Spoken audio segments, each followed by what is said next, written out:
যখন রথ যাবে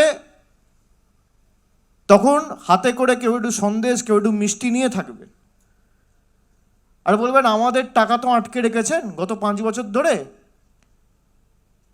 যেটুকু যে পাবেন, দরকার হলে 10 টাকার একটা মিষ্টি কিনে খাওয়াবেন, 5 টাকা দিয়ে 1 কাপ চা কিনে খাওয়াবেন, বলবেন আমাদের টাকা 1 কাপ চা খেয়ে যান। এটাই বাংলার আতিথেয়তা। নিজেদেরকে ভগবান ভাবছে, আর বলবেন যে রথগুলো করে এসছেন সেটা সযত্নে রাখবেন। তার কারণ আমরা যেমন রথের প্রথা বা রথের তাৎপর্য জানি, আমরা উল্টো রথের তাৎপর্য এবং প্রথাটাও মেনে চলি।